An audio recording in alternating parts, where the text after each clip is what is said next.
Hello everyone. Welcome back to another Commander review video for the Weatherlight set. There's only 3 commanders, so one more review after this, and then we're going to talk about the set.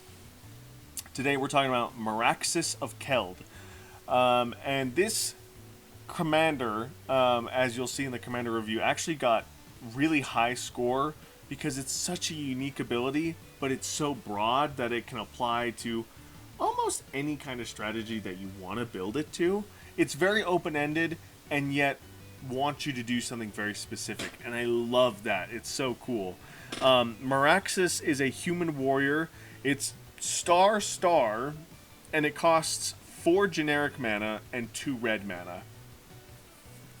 And it has the ability, Maraxus of Keld's power and toughness are each equal to the number of untapped artifacts, creatures, and lands you control. And I do believe that counts itself as well, so it will always at least be a 1/1 if everything else got blown up on the board or something like that, or tapped down except for itself. So it'll be a 1/1. But overall, very cool commander. We're going to talk about that in just a second, though. I'm very excited about this commander. Card rulings just wants to clarify that if a permanent has more than one of those types, which are, and I'll read them again, untapped artifacts, creatures, and lands you control. So if you have an artifact creature or an artifact land, it still only counts as 1 because it wants to count the number of objects that fit those requirements, not the number of requirements on an object, if that makes sense. An artifact land is still 1 card, so it only counts for 1.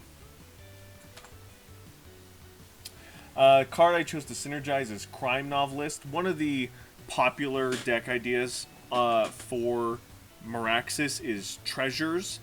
And so obviously every time you sacrifice a treasure or you sacrifice any artifact, you're going to put a +1/+1 counter on Crime Novelist and get a little bit of extra ramping out of Crime Novelist. Very cool card. And the deck that I am putting Maraxus in is actually a samurai tribal deck, but Maraxus is a warrior, and in the Neon Dynasty Kamigawa set, those samurai care about samurai or warriors attacking alone. So it's a mono-red samurai tribal deck, but it has this exalted theme to it where it wants 1 creature to go and fight at a time.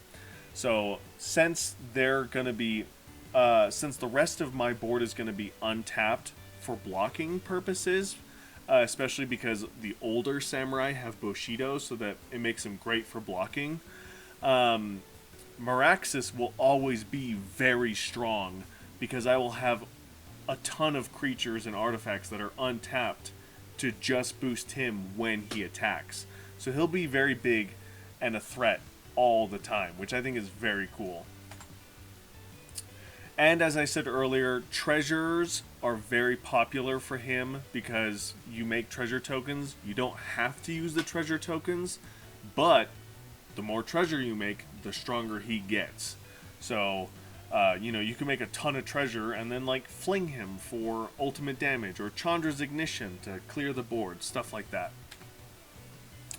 And then lastly, and I made sure to find something for each of these, but I'll explain in just a second, that you could go very wide with this commander, but he only cares about 3 card types. So the third card type is lands. So if you wanted to do a mono-red Landfall deck where it just cares about getting lands into play, there's cards like, there's a Nahiri card that wants you to sacrifice a bunch of lands, and then you can play a bunch of lands. There are plenty of creatures from Zendikar that want you to have lands enter the battlefield. And then, of course, you could play like this fun, like, mono-red control strategy where you leave your lands untapped, so that way Maraxus is strong and can deal lots of damage. But then you can slowly play spells on other people's turn, and then have them untap on your turn, so that way Maraxus is strong again. So those are the 3 card types for Maraxus, and you can build decks around each of them, which is very cool. So lands, artifacts, and creatures. Now I'll quickly come back to artifacts specifically, and this is one of the reasons why Maraxus got like S tier on my tier list, which I'll show you guys in a couple videos. But Maraxus it doesn't care what artifacts, what creatures, what lands are in play. It just wants them to be untapped. So if you wanted to do treasure specifically, red is probably your best choice for that because it's got lots of treasure.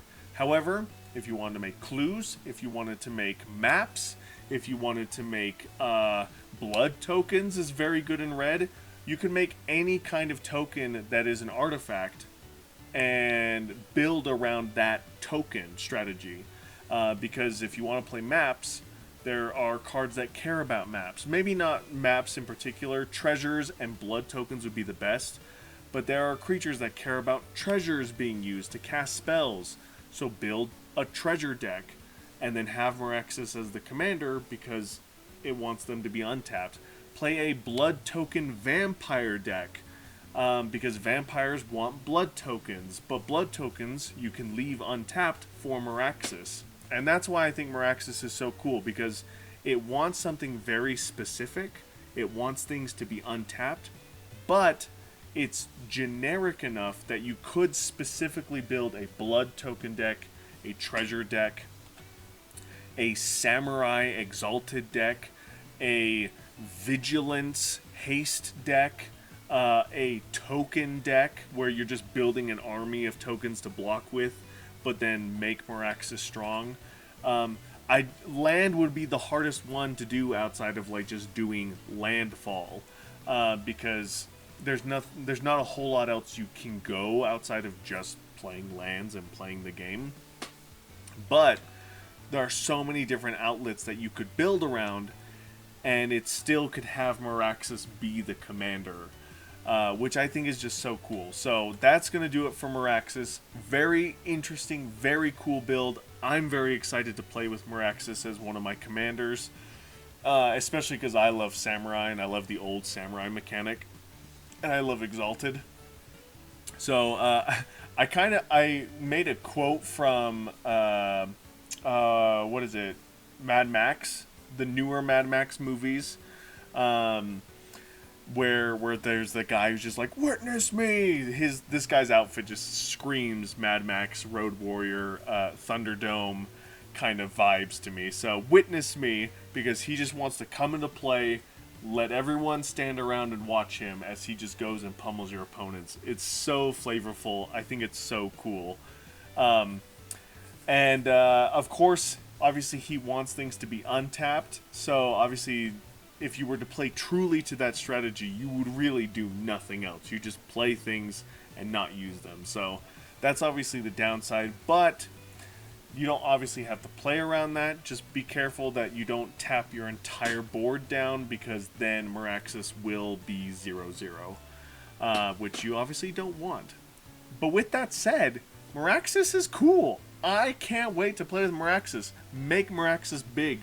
Witness and make witness to the board of your power and hit your opponents hard and fast. Thank you guys so much for watching. Let me know in the comments below if there's anything I missed or any deck ideas that you have that I did not put down. And as always, I'll see you in the next one. Bye!